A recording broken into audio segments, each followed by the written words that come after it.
Ladies and gentlemen, welcome back to another episode of Inside the Mirror podcast. Here I am again with the man, the myth, the legend, my guy, Frosty Bones, Forrest Bischof. Forrest, what's going on, bro? How much, buddy? What is this? The 99? 99? This is going to be episode 99. 99. 10 minus 1, 9. Oh, you're so good at math. What up, buddy? What up, Mr. Kyle Crabtree? You're good at math, but you're also good at other things. But you're really good at math too. I think that's a great skill. What a guy. I know. Bro, I love it. I'm glad you're back on. We just vibe, dude. This is the thing, if you're listening or watching about me and Forrest, is that we've always just vibed. Like we've always just clicked since the minute we met. We've just been friends since the minute we met, and you can't really break it or stop it. So I don't know where I'm going with that, but we're going. Bro, what's popping? How long has it been since we did the last podcast? It was during COVID. So Facebook or Meta, is that what they're calling it now? Yeah. So dumb. My memories popped up and said it's been a year since our last one. Crazy. Whole year. And that was like episode 52. That's crazy, bro. It does not feel like a year. It feels like a couple months ago. Yeah, man. It's wild. And how much has happened in that last year? Jeez Louise. Go into it. Talk about it. Like we'll just dive in. Like you've had a lot happen in a year, right? Like transition, all kinds of stuff. I mean, so last time we talked, I was engaged. My boy was like 1 year old. I was living in Sydney, Nebraska. Now I'm a single dad, living in Windsor, Colorado. Oh man, it's been a roller coaster ride, man. Roller coaster. I hear you, man. You're still down in Salem, Texas, or something like that. Salem? In that area? Bro, I'm in Dallas. Oh, Dallas. Salem? What is that? Literally never heard of it. That's Salem, Oregon. Rob, not in Oregon. If you look at a map, it almost couldn't be farther. Anyways, no, dude, I'm in Dallas. But one of the things that I've always respected about you and loved about you is like you've had your life has been a bunch of just obstacles and things and crap to overcome, but like you've always had a steady head. Like I've seen you sad and depressed, but I've never seen you let it get the best of you. Like you always just I actually was doing a podcast yesterday, recording a podcast with a guy yesterday, and we were talking about just like when bad things happen in life, like you literally have two choices, like let it swallow you, or like my buddy said, the only way out of things is through it. Like the only way to get over things is to go right through it. Like as much as that sucks, but like talk about like how you've always been able, to just maintain through the crap of life. It's a mentality of some type. It's interesting to like truly think about now. Like something that we're talking about is like not cool, but like an admirable trait is something that I look at as like a complete opportunity in my life. The reason when I self-reflect that I'm able to like overcome and get through these super, super terrible hardships with a smile and a positive attitude is because I've always felt, and it's an awful thing to think, but I've always felt that broadcasting your tragedies is weakness. So if I sit there and I let it consume me and I let everybody around me see that I'm hurting and I'm down, then and everybody wants to say, men have feelings too, and suicide rate of men is super high, and we gotta let them talk about it and open up and share their feelings. But maybe I'm old school. Like if I do that, I feel less and weaker. So I just always keep that positive attitude, and I'm not saying I swallow it. I've got a couple people I can talk to, but if I let it surround my world, then I'm just failing in my life. So that's interesting. That is interesting, because you're not saying like avoid it and act like it's not real, but you're also saying like basically like process it with people you trust in your small circle. Is that Yeah. right? Yeah, like you don't need to go on Facebook and get validation from strangers. You don't need to, push it out to, every corner of your known universe, your personal Mm-hmm. universe. Because at that point, it's not so much your overcome, it's what you can do to get sympathy. And the only way to get through it is to get through it yourself. Nobody can nobody can hold your hand through it. Mm-hmm. And broadcasting it just makes it feel like it's a weakness that I'm putting out into the world, which I don't want. I want people to know me for fun, bubbly, happy, succeeding, trying to do my best at life, like taking care of mine. I don't need people to see me weak. Like it's just not something I want. And maybe that's old school. There probably be a lot of people that are like, no, man, you gotta talk about it, you gotta get it out, you gotta. But I mean, I'm not suicidal or anything like that. Like I got to keep it in there and process it silently. I can't broadcast it. Do you saying? process that stuff with other people at all? Like you're saying, like certain people? I've definitely got like one or two people that like have definitely seen me like, like screaming, not screaming, but just like letting it all out. But if I walked into work or you wouldn't know. Like most people wouldn't know. I like it that way. I don't need that, I don't need that validation 24/7. Do you think there's benefit in, not for you maybe, but for other people to like process it out? I'm not talking about on Facebook. Oh, that's yeah. another thing. But like, Dude, do you think some people need to be able to just like talk things out with people? 100%, man. 100%. Like everybody functions differently. And I'm just saying like how I view it as weakness is not how I'm not going to judge you for doing you. I'm just saying like for me, like if I put it out there in the world, then I'm not living my best life. I'm living the life that the tragedy is making me live. And I don't want that. I don't want tragedy to rule me, That's a good statement. Some people truly need that, but it's a fine line because then you're riding the barrier of cry wolf. If someone's always talking about what's bad in their life, you're gonna stop listening as much. It's kind of like people who cuss. If someone never cusses and then they say the F word, you're gonna hear it. If someone's always cussing, you're never gonna hear it. That's an interesting analogy, but it makes a lot of sense. Yeah. That's one thing I respect about you too. Not that you cuss. Sorry, Kyle's mom. Sorry. No, my mom loves you. She doesn't care.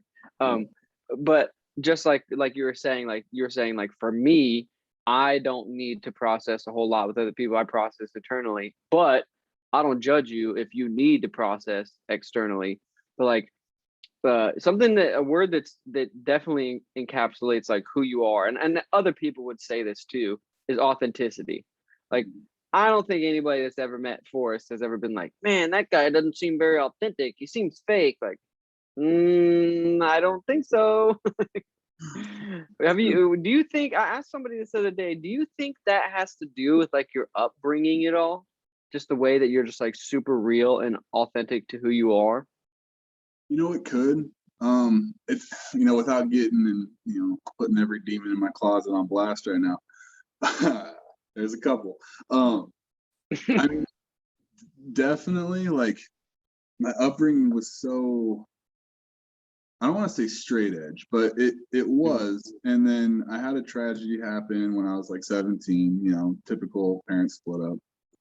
And it kind of opened the doors of, all right, I've trusted everything in my life to be good. And now that trust has lied to me. Like I can't trust the trust. I can't trust what I knew to be right and wrong. So then I had to process and learn my lessons the hard way, go through my hardships. And no one wants to really hear you complain and be sad and explode your inner, your anger. No one really wants that. Like if you really look at when people want to interact with you, they interact when there's a death because they want, unless it's someone super close, but they want their name in the I knew him too. So people love to interact with that. People love to interact at babies because they want the, I know them, I'm going to know that baby, you know? And people love to interact at like weddings. But no one ever wants to interact with the dude who's like, man, I'm just having a really depressed day. No one cares. No one cares about that. So why am I going to put that negative energy out there when I can just be awesome instead?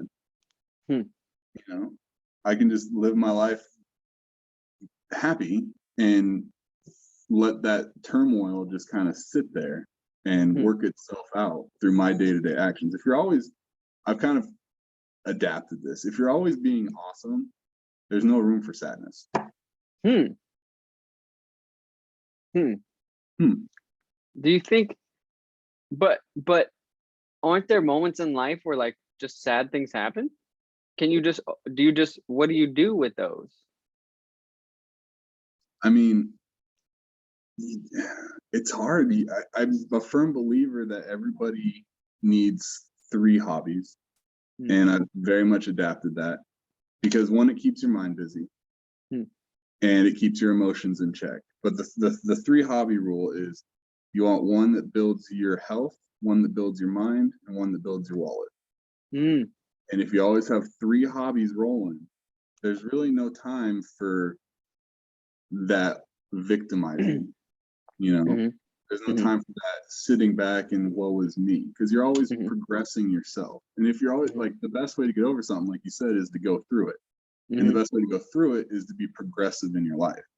You know, like if you're going through a tragic heartbreak, you know, like when me and my fiance split up, it wasn't about sitting in my house and, you know, being sad. It wasn't about going out there and getting on top of a new chick. It wasn't about trying to hurt her, even though I wanted it to. As much as I wanted to throw in her face how much she messed up. That's all I wanted in the beginning.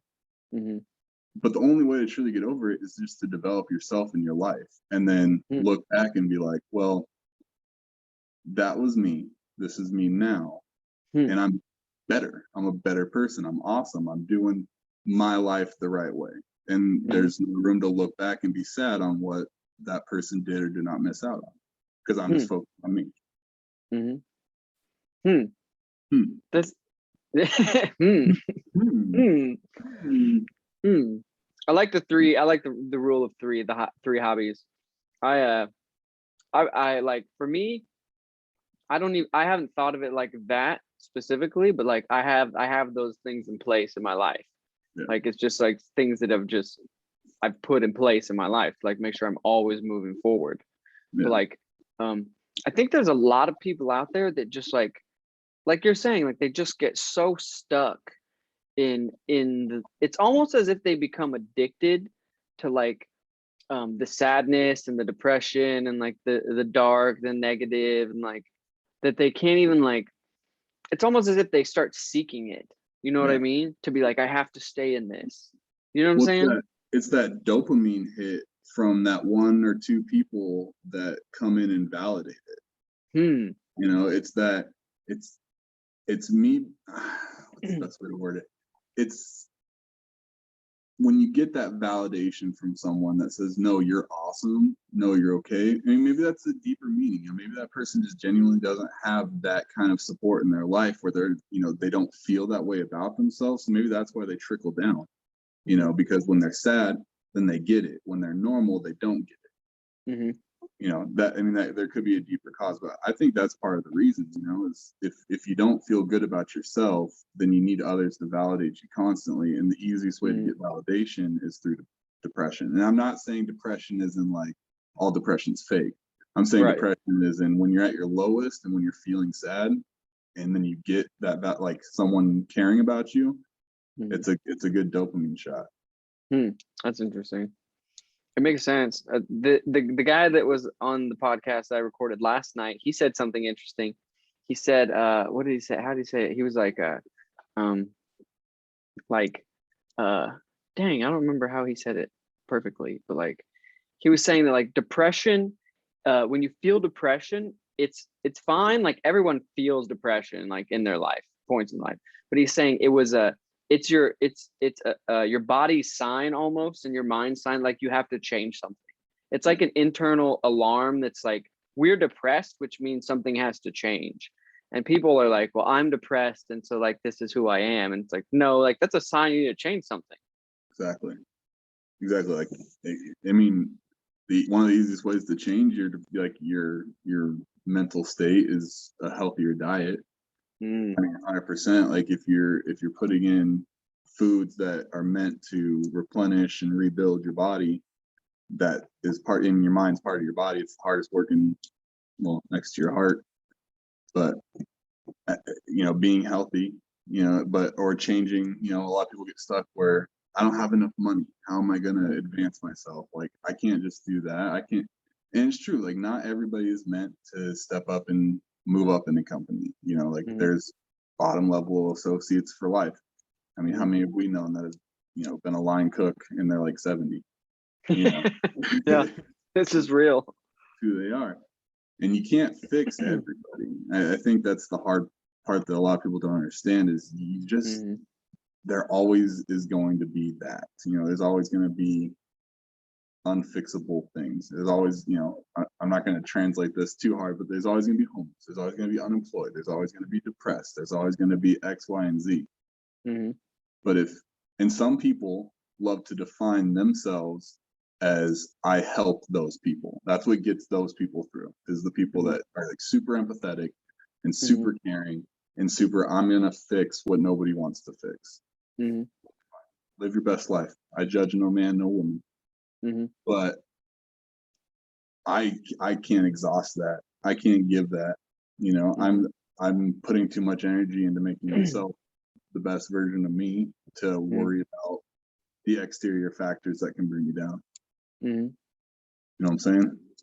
Totally. Bro, there was a point I vividly remember when I was back in the day, the Taco Bell days, bro. When I was running Taco Bells, and Juan Medina told me, he was like, Kyle, Juan Medina, the legend. The legend. Shout out to Juan Medina. Mr. Holds umbrellas for everybody at corporate meetings. Bro, I need to text him. Anyways, love Juan Medina. And Juan Medina is a great leader. And Juan Medina told me this. He was like, Kyle, you can't save everybody. Because there was a point where I wouldn't fire anybody. I just kept them around and let people be late and was like, no, I'm going to help them. I'm going to make them better, like you're saying. And he was like, this is a business. You can't save everybody. Like, and I think we live in this world, bro, especially in this day and age. So weird. The world is so weird. People are like, we're going to end, like you said, we're going to end homelessness. Here's the deal. No, you're not. You're not. You'll never end homelessness. Now, so there's like a fine line, like you said, of like, there are people that are called and like have a heart to like help homeless people. And that type of thing is amazing. Like if that's what brings you fulfillment and you have a gift, it's amazing. You're not going to end homelessness. You're not going to end depression. You're not going to end poverty. Like you're not going to end things that have existed since the beginning of time. Like who's some super genius that's like, I will create perfection? Never existed. Nope. So we live in this world of like ideologies and nice thoughts of like utopia. I'm like, you've been watching too many movies, man. Like this is not real life. And I know people aren't going to like this, but like utopia is not real. You can't create this, and nobody likes the word communism, but that's what it is. Straight communism where everyone is equal. Everybody has the same stuff. That's hell. That's not utopia. Everybody's equal except for the people making the rules. 100%. Why is it so hard for? Well, I know there's many reasons why people can't grasp that concept because they've been lied to. But it's just like you have to understand that like there are many things that we have in the world that are bad and we should work on.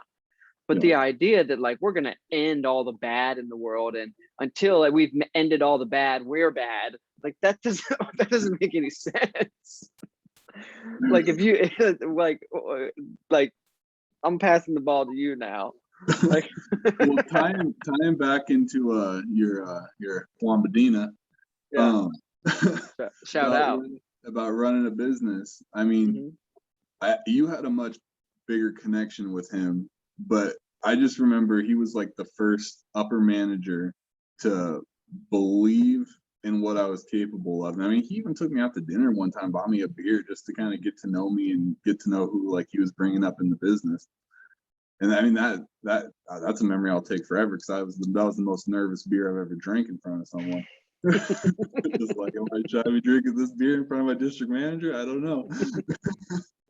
But I was listening to Ben Shapiro actually the other day, and he made a pretty interesting point. Now, take it as you will. Some people love him, some people hate him. I think he's a good listen. But he was talking about how your life is basically a business, and how you kind of have to run it as such. And like your two biggest investments in your life will be marriage and children. Because marriage, when you meet a partner, you're basically signing off saying, I don't know what the next 30, 20, 30, 40, 50 years are. You could be someone completely different, but I'm investing in you to basically, fulfill my need in life. And children are the same way. You have no idea what that child is going to do. You have no idea what's going to happen, but you are rolling the dice and investing. And there's nothing wrong. And I think a lot of people who self-identify so much in their like way of thinking get so upset when someone thinks differently than them. And I can't wrap my head around that, because and I think that's why we get along so well, because you and me are so like, live your life, do what's best by you, but let me live my life and do what's best by me. I don't care what you want to do. I don't care what you believe in. I don't care, and if we connect on some aspects, we can be friends. Like, like we don't have to connect on everything. And that's you and me to a T right there. But people get so wrapped up in this, like, I'm empathetic, I want to save the world. How can you not? You're a monster. And it's like, no, I'm not a monster. Like, your life was decided that that's what you're going to do. This is my life. This is what I want to do. I'm going to build my life. You're going to build the world's life. You're going to live the rest of your days taking care of everybody else. Awesome. I'm going to live the rest of my days taking care of me and mine and my personal bubble, because that's all I want. And that's perfectly fine. I don't get why people are so upset that everybody doesn't want the same thing. That will always just be a question that will go unanswered. Bro. Well, here's the thing too, is like, you're not saying I'm never gonna like be helpful to people. Like, you literally run a business. Like, I know you as a leader. Like, I know you care about the people that work for you. I know you pour into your employees. I know that you develop people and impact people's lives. You're just saying, again, I'm not gonna go stop homelessness and oppression and racism and every bad thing ever and just strip myself naked and go into poverty to save it all. Like, if that's your thing, go do it. But not everybody. Like, again, that type of mindset is saying we should all be the same person and do the same things, which is just stupid.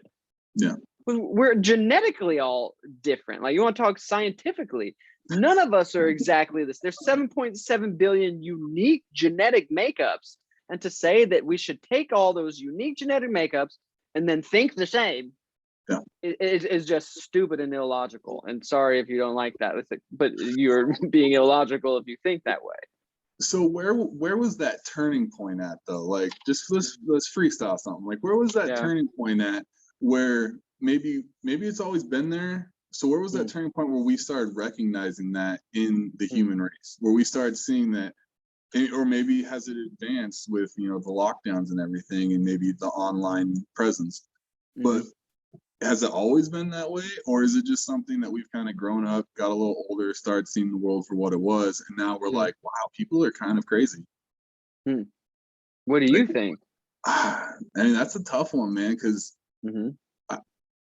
I don't. When I look back 10 years ago, I don't remember how people acted towards me. I don't remember the population. I just remember events in my own personal life. Like, I don't remember what I read on Facebook. I don't remember, what big world controversy I mean, there was like always one or so that I can think back on, but I don't remember everything. I don't remember.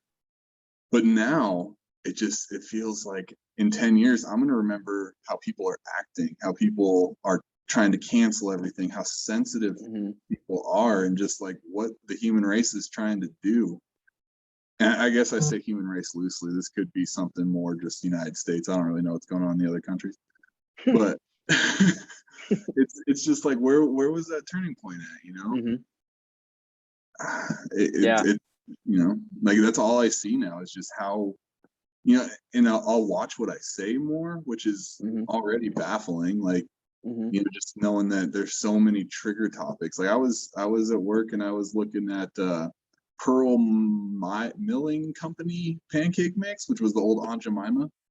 Oh yeah. What? Yeah, so it's called Pearl Milling Company now.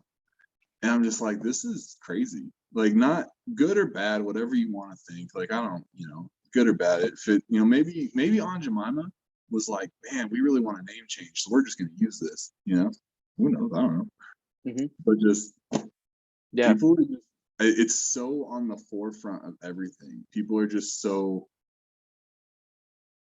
like, you have to do it this way or else I hate you. I mean, on the news, what was it on the news when they were like, if you refuse to get a vaccine, then you should be put in the camp? Yeah. What? Yeah.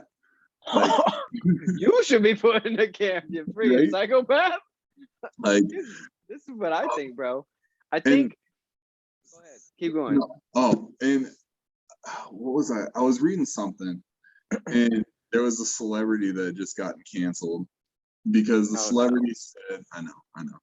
And right or wrong, if whoever's listening to this, just listen to what I'm saying and interpret it for yourself. What this celebrity said was the Nazis went and they didn't just overnight put Jews in camps. The government made them hate Jews. You don't just overnight go from everybody loves them to let's put them in camps. So what they did is they made you hate your neighbor, and then they went and made you like put them in camps. And somebody was saying that now, like, they're making you hate your neighbor, and who knows what's next. You know, they were drawing a similarity, but nobody wants to draw a similarity to one of the biggest tragedies in the history of the world, right, or the modern world, because they don't want it to be that bad. They don't want to see themselves as a Nazi. They want to see the parallels. Yeah, but they also want to like stone you in the streets if you don't have your vaccine card. So it's like, you know, who are you kidding? You know, like, you're not that, but you're acting like that. Like, you know, I don't know. Bro, to that point, I literally saw a thing earlier that was screenshots of like 7 or 8 people that are verified on Twitter, who, when Trump was trying to get the FDA to rush through these vaccines for approval, there was 7 or 8 high profile people, I'm not going to name names, high profile people verified on Twitter that were like, Trump is trying to do this because he wants to get the vaccine and it's going to kill people. And 8 or 9 months later, those people verified, like, these are real tweets, are like, bring on the vaccine mandates. We need vaccine mandates. Everyone should be quiet. So, but you just said 12 months ago or 9 months ago that because of the president of the United, so it's all this political shape shifting and moving. And back to the point of where did this all start? I really think it goes back to this, the rise and fall of empires, right? There's that cycle of like strong men create I'm going to butcher it, but it's like strong men create great times create weak men, and weak men are the fall of empires.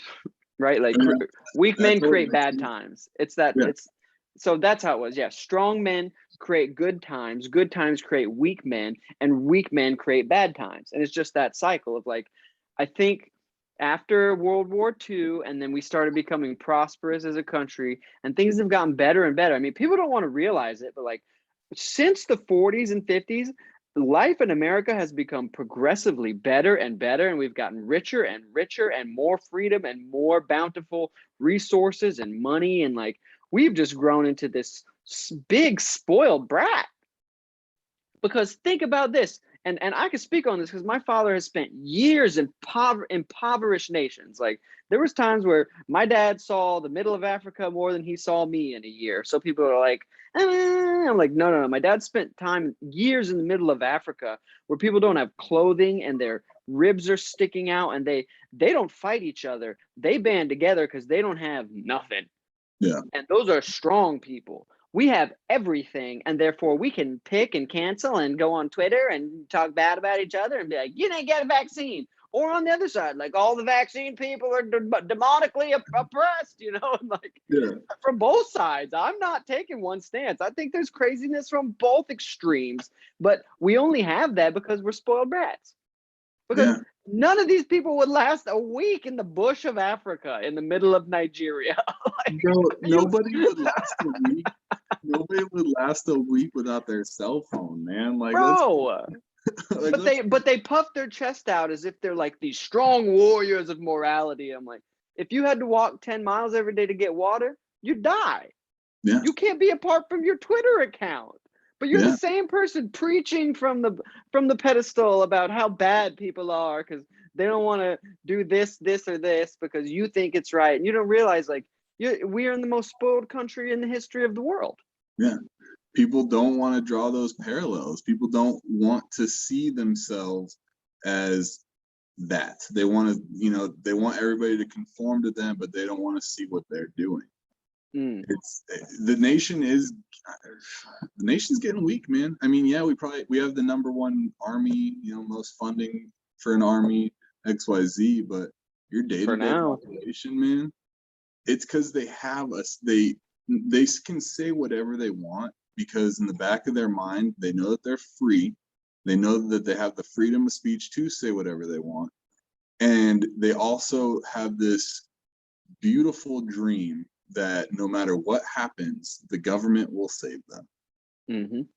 I can be broke. I got unemployment. I can break my leg. I can get Medicare. I can be hungry. I can get food stamps. But if that all goes away, if like a civil war happens, I mean, all these people that are puffing their chest are going to be so just lost. They will die. Yeah. Like they will have to be scrapping for food because that's how. Think about this, bro. I saw a thing the other day that over 1 billion people in the world don't have clean drinking water. Do you think those people yell at each other on Twitter about the vaccine or the COVID guidelines? Like those people don't even care about COVID. Like they're like, give me COVID, just give me water. And I know this is gonna be a tense one because we're just going off. But it's the truth, man. Like I love this quote, and I'm gonna let you go, but I gotta say this quote. This a very wise person that I trust, so I'm not gonna put on here because I respect them a lot, and they don't want to be involved in this shenanigans of our opinions. But here's the thing: they said, "Why should I have to sacrifice my morality and my beliefs for your beliefs? We should both be able to live equally in disagreement." But what people are doing is saying, I believe this and these are my morals, so they have to be yours too, and you should sacrifice your morals, which doesn't make any sense because if you want the right to believe what you want and to think what you want, that has to apply to everybody, or it applies to nobody. Exactly. I forgot where I was going. I was on my train of thought and That's because I just hit you with that wisdom that dissipates all thought. Oh, you're not wrong. You're not but wrong. It's so true. It's like, how can you say that I should have the freedom to believe in, and again, I've said this before, I'm not super pro or anti the vax. Let's talk on that for a minute. Like I'm very pro freedom of choice and autonomy of my body. And also we live in America, which has a constitution that says we, the people, are in charge of the government. And so when the government becomes in charge of us, there's a disagreement with the actual fabric of what this country stands for, right? Like, so going back to that, huh? You have good body autonomy. I don't even know what that means. My body, my choice, bro. Like, I agree with that, but like, how can it apply to this but not that? How do you get to say my body, my choice on this issue, but on this issue, it's my body, not my choice, or your body, not your choice? And You you know can't what? play these games. And you know what I think is happening right now is, I mean, you've been doing wonderful things with this podcast. I've always been a more or less, oh, that's a lie. I was gonna say a reserved guy, but I mean, you've listened to my music. I preach loud and proud and say what I want to say. But what I think is happening is this loud 10% that wants to be heard, wants their demands met, is now forcing this humble, reserved 90% to speak out. And I don't think a lot of people know how to handle that, because you have these people that, you know, you would never expect to have these kind of strong opinions are now like, this is my opinion, back the off of me. Because, you know, and then you do have some of the people that are just sheeping away. Like, Sure. you know, I'll admit it, I had to get my vaccine. I had to get it. I didn't want to get it, but I posted on Snapchat my vaccine card, and I was like bullied into my vaccine. Yeah. Because that's to what keep it was. your job. Bullied into my vaccine. Like, I had to get it, because if I didn't, then my quality of life would go down. And all I want in my life right now is for myself and my son's life to be top tier, to be successful. I don't want my son to ever have to go a day without wanting something. So I'm busting my ass to make that happen. So yeah, I mean, and there's a lot of people that are just bullied into the vaccine. I was sitting in the doctor's office, straight up sitting in the doctor's office, and she was like, "Are you nervous?" And I was like, "I'm definitely nervous. I don't know what's going in my body right now." And she's like, "Yeah, I'd be nervous too." I'm like, straight goodness. up. I'm like, cool. You really talked me down on that one. Great. Yeah. And I did have like a little reaction. I was bedridden for 24 hours with 103, 104 fever.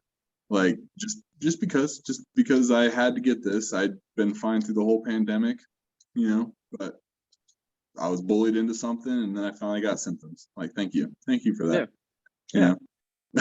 But well, the thing that again, this is going to be a super controversial episode, because like, and I try to usually stay away from a lot of this stuff, because I don't think I really don't think a lot of times it's even beneficial to even address, you know, like if you're usually not going to talk someone out of their opinion. You're not talking me out of mine. I'm not talking people out of theirs. That's fine. Again, I come from a place of trying to be neutral in my interactions with people out of respect, because I also don't want to be the person telling you that you can't think what you want.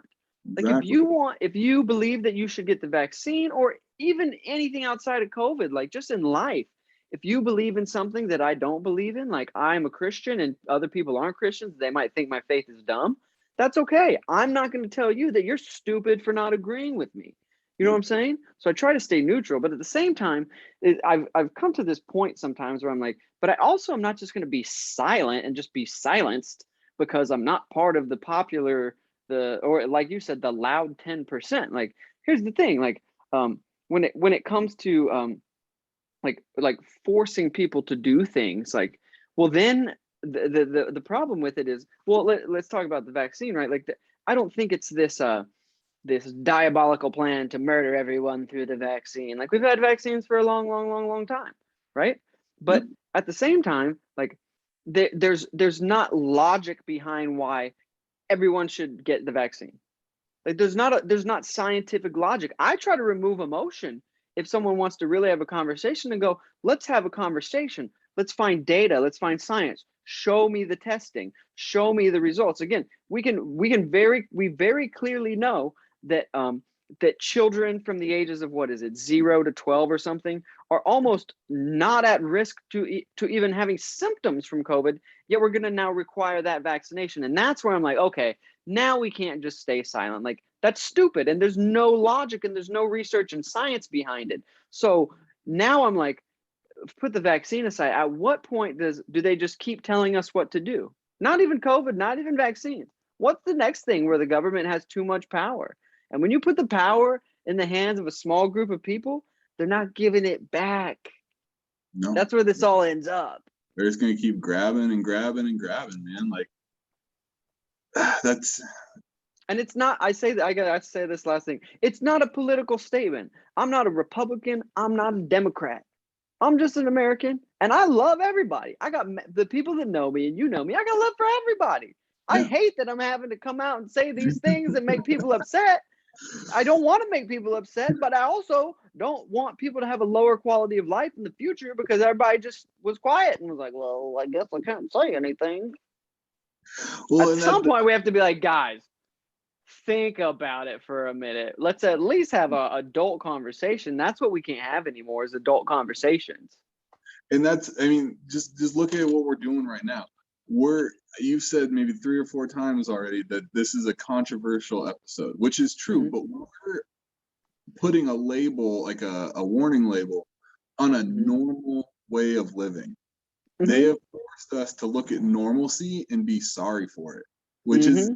not right, man. Like, in like you're saying, like, there's almost no rate between 0 and 12 and, this and that, but then you'll have some guy that, will spit a couple numbers at you and then they'll think that it's fact. It's what you need to believe, but nobody's humble. Nobody is accepting of another person's belief, and it's wrong. And Mm-hmm. if this is controversial, then you need to rethink how you live your life because we're doing nothing more than just having a normal conversation about the rights we were given. Yeah. That's it. That's it. I don't want my neighbor to die because of COVID, but I don't want me to die because of COVID because I'm being forced into something I don't feel comfortable about. But you deem that wrong of me? You deem that Mm-hmm. wrong that I'm trying to take care of myself and do what's best in my interest? Yeah, spit some facts at me. Come on. Tell me the article you read on Facebook. Let's go. Let's hear it. I'll tell Yeah. you about the article I read. And, Yeah. just because you read it doesn't make it fact. Right. And this is my thing is like there again, we have to be able to have real conversations. Like if you want to, we live in America, so let's talk US specifically. If you want 350 so million people to inject themselves with something, that's a big deal. Like telling people you must be injected with a fluid, then it's valid for them to go, well, what's in the fluid? What are the testing on it? What's the safety of it? Like those are normal questions. Like in any other situation, if they came out one day and just we woke up and they were like, hey guys, we're gonna inject you all with some fluid, we would all be like, whoa, what is it? Like, okay, like tell us about it. Like, but it's demonized to even ask a question, but you want to inject us all with the fluid. Like we should be able to ask questions. Again, and I also to throw this in here and to be empathetic because I am. I also understand that I think there's some efficacy to the vaccine, and there's many people that should take that thing. Yes. I'm just saying we should be able to ask questions and be able to have a nuanced conversation of these groups should get it, these groups shouldn't. If you're pregnant, you shouldn't. If you're this, you should. Like, there can be both. Like, the vaccine can be good for some and not the best choice for others. Why does it have to be one size fits all? Nothing in life is one size fits all. Nothing. Exactly. And on a slight transition, same topic, on the empathy thing is I've noticed this a lot too, is there's so much defense work that if I transition and say like, I'll get into talks with some radical rights and Mhm. I disagree with a lot of their thinking too. Like they're so Mhm. blah, blah, blah. And it's just like, no, man, like, come on, let's look at all sides of the coin. I spend my Right. day in these topics looking at both sides of the coin and forming my Mhm. opinion. The radicals look at their side and form their opinion. Mhm. But Good point. but because I slightly go on the right side, I'm defending myself to the left. But they don't want to see that I'm also having the hard talks with the radical rights too, because I think they're just as ridiculous. Mhm. Like we might have some points in common, but it's not all, oh my gosh, dude, I don't know if you've ever been in a conversation with a radical right. It is tough because they do not want to see a damn thing, and you can't get through to them. You just got to just walk away. And Well, just radical people in life, like whether it's politically or like spiritually or like radical people are just there. You can't communicate with them, and I think yeah. that's the problem. Like we're talking about vaccines and the government and all these things, but I think the problem is way bigger than that. It's this mindset that whatever I believe is correct, therefore anything you believe is incorrect, which is not true. Like just like in life, none of us have life figured out. So the best thing to do is to be able to have nuanced conversations. And actually, the best conversations should be with people you disagree with. Because if you actually have such conviction, you should want to share that with people in a nice way to educate them. And they should want to do the same with you. And if you both approach it as like, I have something to give and something to learn, well, then you're going to have a phenomenal conversation. Yeah, exactly. And we live like there's a lot of people you can have that conversation with. Like and those people usually become your friends. Like some people that, I don't get into arguments online, but there'll be one or two every once in a while. And sometimes you'll run into that person and you're like, hey man, like, you know what? Whatever, you're cool. And then they're like, yeah, you're cool. Agree to disagree, but you're cool. It happens. But you fall into this like, I don't know you, you don't know me. I just want to be right and I want you to be wrong. And then it just becomes a fight. And nobody cares to hear each other anymore. No. I think our relationship is a good example of that. Not to pat ourselves on the back, but like you and me have disagreed on all kinds of stuff, like especially like faith. Like I'm a raised by a pastor. I'm a Christian. Like I believe in the truth and facts of the Bible, and you believe in science, and you're like, no, that I don't agree with you. And I'm like, that's amazing. No, I don't mean tell the people. Have I ever tried to like convince you that you're an idiot and I'm right because I think differently than you? No. And Nah, am I bro. trying to convince you that you're an idiot and I'm right because we don't agree? Not No, once. Never. because I'm humble to the fact that I could be wrong. And And that's what makes our friendship great, is because we don't let our opinions and beliefs cloud our just love for each other. Just basic love for another person. yeah.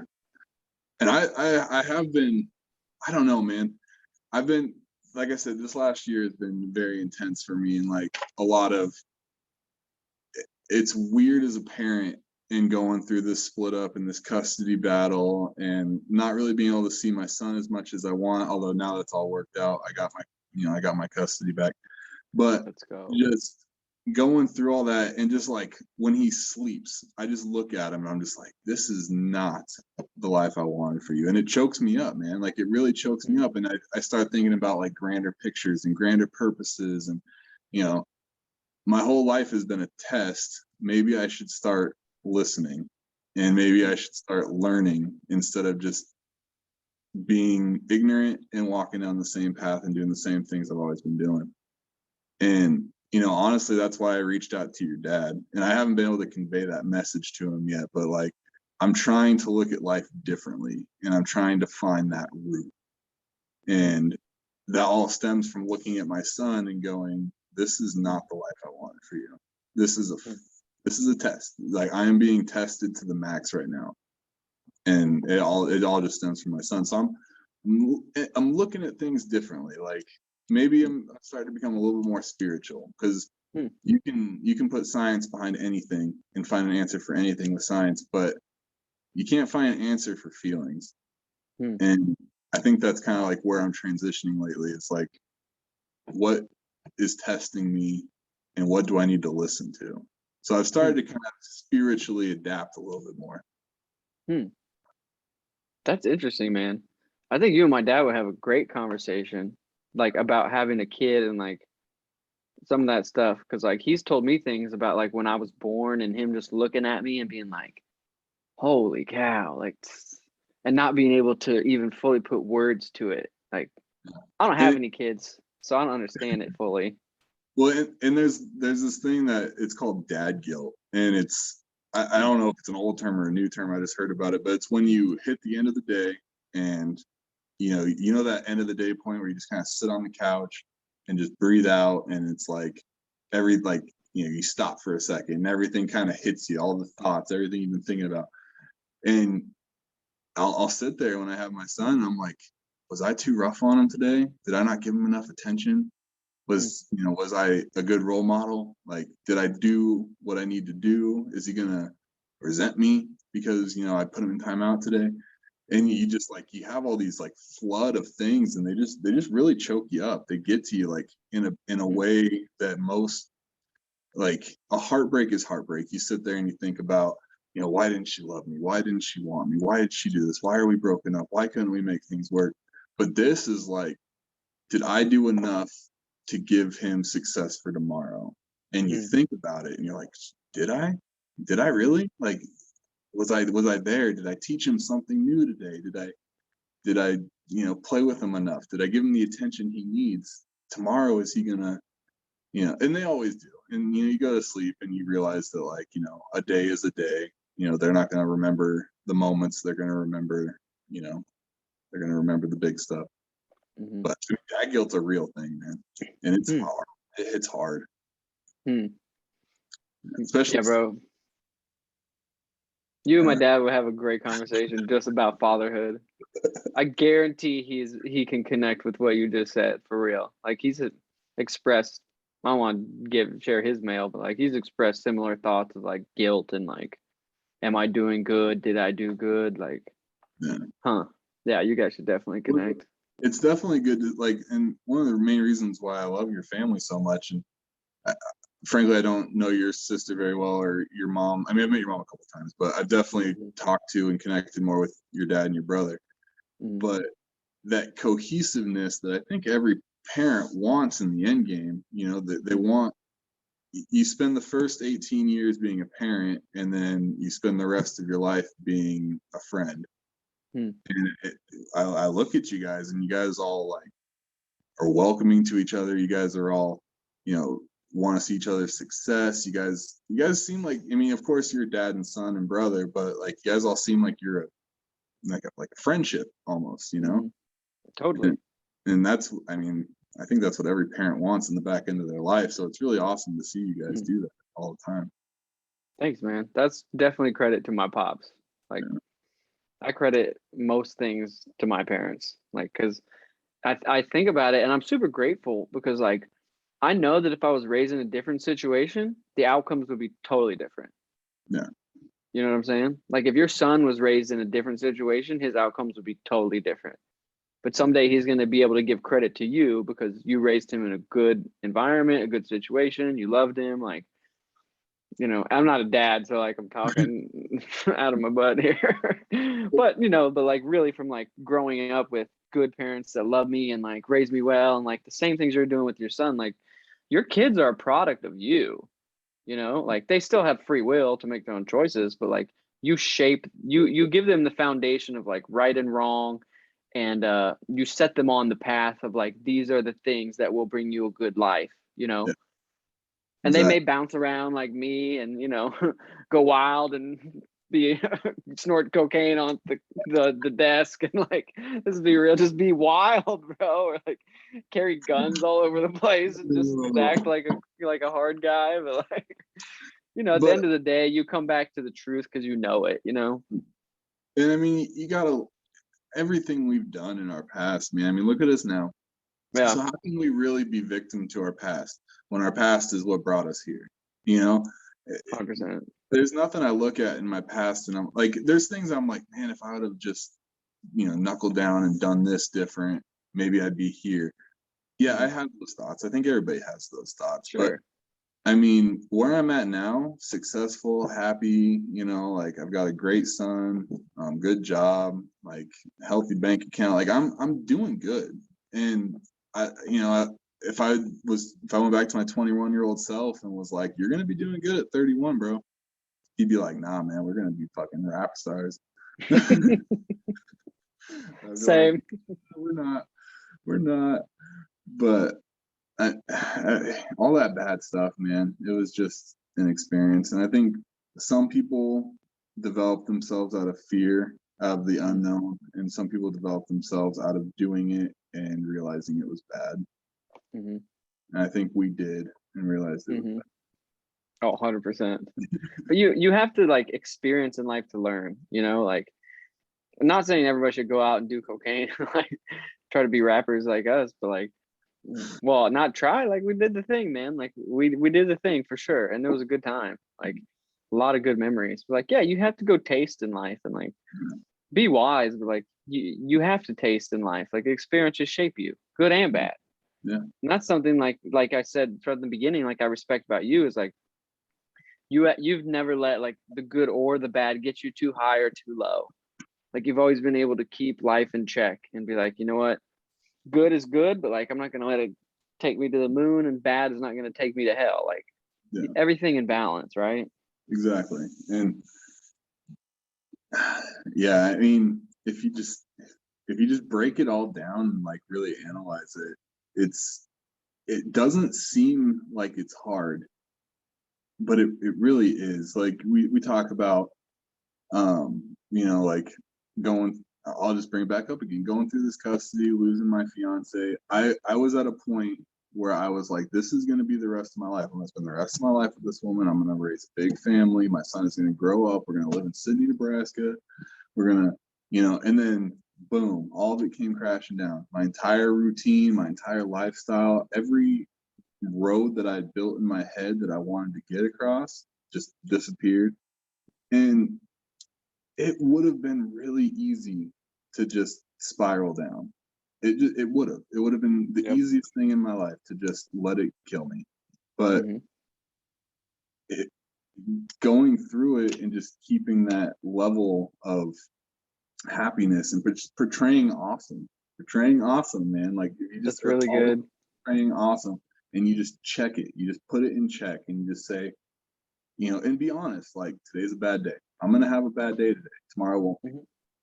You're allowed that. You're allowed to have bad days. There's 365 of them in a year, and if you're lucky, you get 90 years. So you're allowed to have some bad days, but you can't have every day be a bad day. You got to keep moving your feet forward and finding something that brings you joy in life. Finding something, and for me, that was the gym. The gym is what cured me, man.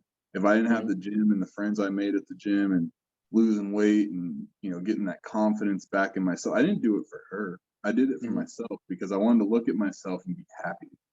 And I needed the reflection to smile back at me. And it was. So, bro, I think that's really powerful. Like I think that's so key, man. Like as you say that, like yeah, like I think about that like back in my mid-20s when I was just like trying to figure out life and doing drugs and trying things, and just like even though like externally it looked a little successful and I did have a good career and like different things, like I would look in the mirror and like did not like that person. Like I just did not. And people would probably think I did because externally I didn't show it, but like I did not like that person. So it's interesting that you say that, like the journey of like the goal is to look in the mirror and like that person. Yeah. Like forget everybody else for a second and making other people like you. Like you need to first like the person you see in the mirror. Yeah. I mean, they say everything you need to know about yourself comes in the quietest moments. I mean, because if you really think about it, you're only going to be honest with yourself when no one's looking. You're only going to see yourself for what you are when you're alone. And, hitting rock bottom is a good way to really see that, or, just on those quiet nights when you got nothing going on and you're just at home, and you have those talks with yourself that you won't allow yourself to have when there's a crowd, that you won't allow yourself to have when people are watching you. And then in those conversations, if it's bad, I mean, you got to find something to fix it. You got to find something to fix it, because you can't fake it forever. You just can't. That's a fact. Yeah. Bro, like as far as like because you and my brother have had a similar journey physically of like losing a lot of weight and like transforming yourself like inside out. Because it's not just, and correct me if I'm wrong, but it's not just like you physically improved, like at least, and my brother the same way. Like he's improved as a man, as his body has improved externally, he's become better internally too. It's like the two are almost connected in sync. Yeah. Would you say that's the same? Definitely. Because I mean, it just kind of all depends on where you what's the word I'm looking for? Where you grab your confidence from. Like some people grab their confidence by their physicality. Like if I don't look like a fat slob, I'm just generally going to be more confident because I can fit in clothes I wasn't fitting in before. I feel more confident to the eyes looking at me because nobody is happy overweight. Nobody's really happy, and they're trying to make the world be happy with people overweight. They're really trying, but there's not a person that looks at themselves without a shirt on that has a big gut and stretch marks and just nobody's happy looking at that. But they can find confidence anywhere they want. They can find confidence in their hobbies. They'll surround themselves with people that accept them for who they are, and that's great. Like you shouldn't have to feel bad for how you look, but some people build their confidence from how they look. And that was one thing, I let myself go. I fell really deep into the dad life. I stopped really taking care of myself. I was working crazy hours, so I wasn't eating the best. And my mental was going south because I wasn't healthy and because I didn't look good. I mean, I don't know if that was a factor for my ex-fiance or not, but to make myself feel better, I had to eat healthier. I had to get back in shape. I had my confidence was coming from my physical change. And now that it's there, that confidence boost allowed my brain to really focus on all the other aspects of my life and be happy about things and find happiness in things I wasn't finding before. So it really just all depends on where your confidence comes from. And I mean, like I said, I know your brother really well. I mean, he probably didn't like the route. I mean, he was going through some crazy medical stuff, and I know he didn't like the route. That that's why when you get back through it, the first thing you want to do is lose weight, because that's not you. That's you screaming through layers and layers of fat trying to be heard. So that's my take on it. Is me losing weight is the first step to rebuilding my confidence through tragedy. That's really good. I'm proud of you, man. Like you look good. Thank you. So I'm saying you should put last podcast face right here at this. I don't think that'd be a great cover art though, because there'd be no context to it, and people would be like, not for cover art, just for whoever's watching. Just be like, oh. Just literally hold your old picture right here the whole hour plus. but intentionally give no context. Yeah. But I don't know. And losing the weight gave me more energy. More energy gave me Does your speaker have something in front of it? Their sound went weird. It does. It did this last time too, remember? I don't remember, to be honest. Oh, can you hear me? Yeah, that sounds good. Okay. But yeah, so losing weight gave me more energy. More energy in turn made me work harder at work. Working harder at work in turn gave me a promotion. Gave me a promotion in turn made me more financially stable. Me more financially stable meant I was able to provide for my son more. Being able to provide for my son more makes him happy. Him happy makes me happy. So you see where I'm going with it. Like it's just you gotta start with the basics. Yeah, that's where my confidence comes from. That's great, dude. Yeah. I heard somebody say it the other day. It's just small habits over time compound. Like you go to the gym, and then you go to the gym for a few days, and you go to the gym for months, and like all of a sudden they start compounding. And now like you said, now you're going to the gym, but now you going to the gym makes you more confident at work and all the things you just said, and everything compounds. Like I loved when whoever said that. I can't remember who said that, but it was so good. I was like, that's so good. Like just small habits over time compound into big things. Yeah. Next thing you know, you're sitting here doing a podcast with one of your best friends. And we're going to do this forever. That's the thing. When I tell people that, I don't think they understand. I'm like, I will do this podcast forever. And I say it very seriously. And people are like, what do you mean? I'm like, no, I'll do it forever. Like until I can't speak, I will do this podcast. Because it's not like, it's just awesome to be able to just sit down with people and have great conversations. Like, doesn't everybody in life just want to like kick it with people and have great conversations? Exactly. That's literally what I do all the time. Like, why would I not do this forever? I think people have a weird perception of like, because everybody's got a podcast now, which is amazing. I love it. Well, I think everybody wants to start a podcast for like their brand and their business and like all this stuff, which is great. Like I don't. Not called like Kyle David's podcast, like Kyle Yeah. Crabtree, but it's called Inside the Mirror because that's the name that I liked. Because like we were saying earlier, like when you look in a mirror, that's the most authentic version of yourself you're gonna see. And so like when I talk to people, like we're getting inside each other's mirrors of like our authentic selves. Like it's amazing. This has Yeah. been so much fun to me. This will be the highlight of my week. You know Looking what at I'm each saying? other, Like like showering and stuff through the mirror. I didn't know you were gonna go there, but I shouldn't be shocked. Like, oh, Look, folks, this crazy. is unfiltered and uncensored. Like this is what it is. It's real conversations. The first podcast, I'm not gonna lie, I was a little nervous because I've never done something like this. And then I've watched, I'm not gonna say I've watched every single one. That would be a lie. I don't want to lie to you. That would be But like 90 something. But I have watched a few, and you get these like really interesting people on here that really like to talk about their subject matter, and it's really awesome. And I'm sitting here, I'm like, I just kind of want to bullshit with my friend for now. Same. So I don't know. It's fun just to shoot the shit, man. And I think what's the best way to say it? I think when you tune into stuff like this, you're expecting to hear something very like topical. Yeah, but it's fun to also just tune in and listen and feel like you're just sitting on the couch, with two buddies having a conversation. You're just kind of laughing along with them. Like, I think that's important too, like not everything always has to be so, A to B. You can just have fun. I totally agree. And we'll talk about COVID a little bit because that's the highlight of the world now. It's going to be interesting, the responses that we'll get from this. You're so I don't wrong. care. You take that back right now. I will not. I will not. If you're listening and you're offended, like, I'm not sorry, but like, I still love you.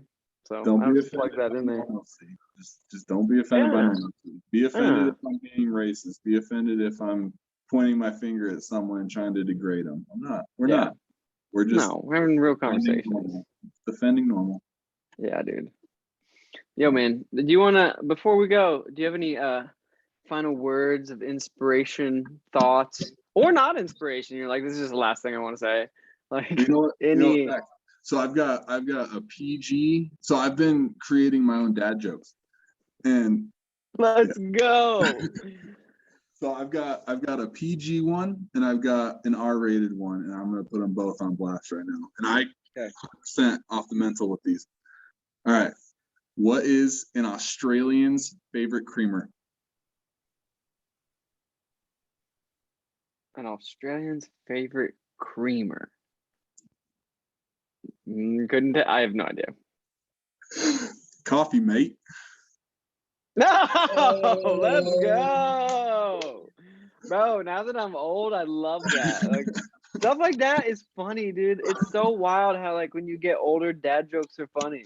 That's really good. They're freaking classic. I'm using that tomorrow. Yeah. And then my other one that's a little more inappropriate is what is a raisin's favorite shower?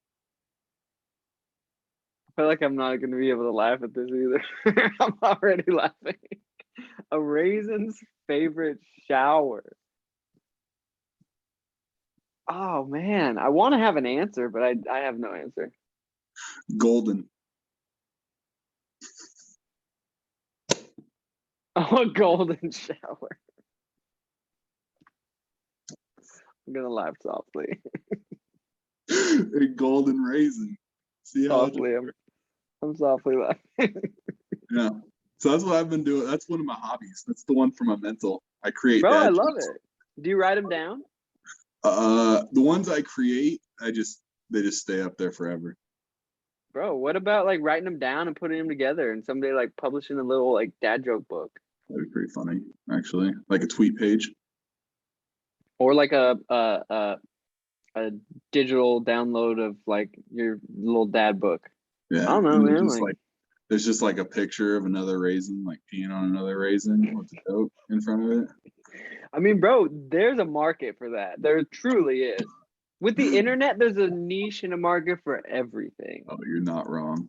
You're not. I That's was all I reading a do, story. man. Like all I think about is just like, what would be the next idea? What would be the next idea? I don't know. I have to stop my mind because I'm like, everything could be a business. Everything. Everything. I was reading an There you article go. about a lady that was making $8,000 a month for just posting pictures of her feet. Good Lord, that lady. But you're selling your dignity also. Frosty Bones is gonna be a foot model. Oh man, look, man. As long as you keep your face, so nobody can see that it's you. Oh shit. Oh man, Bro. it is a fucking pleasure talking to you, man. Same, 100%. 100%. One of these days. Next time you're in Colorado. Yeah. Next time I'm in Texas, we'll be right now in Salem. Salem, Texas, Pacific Northwest. Next time you're in Colorado, you better shoot me a text, man. I'm coming in a Safeway and I'm stealing all the Gatorade. It's fine because it's not on the shelf. There's a shortage. Oh, the communists. Again, they got us again. Oh. The communists strike again. They got the Gatorade. We don't have microchips for cars, aluminum for beans, and we don't got Gatorade. Oh, wow. How can we survive? No, bro, I'm definitely coming in. We'll definitely link up. Like whether it's through text or I'll come by the store or something, but yeah. Oh yeah, man. Thanks for being on, dude. I love you. I love talking to you. So 9-9. I can't even see your hands moving so fast. It's amazing. One of the most ladies and gentlemen, one of the most talented and kind-hearted and loving people that I have had the pleasure of knowing in my life. Frosty Bones, Forrest Bischof, just genuine dude. Again, if we said anything that you disagree with in this podcast, I think it's healthy. And I think that it's a good thing that we are able to say things freely.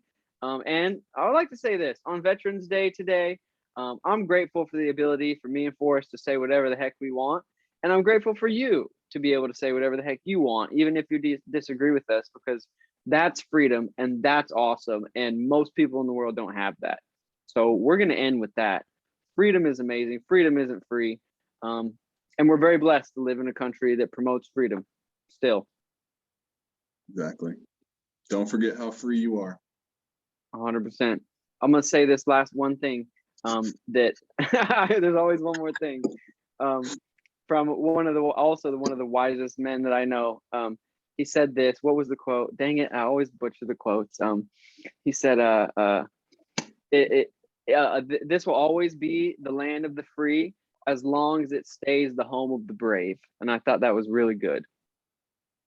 Like, as long as there's brave people that are willing to stand up, we'll stay free. Once we lose brave people, it's over. So stay strong, stay brave, stay beautiful. Love you, bro. Later, buddy. Peace.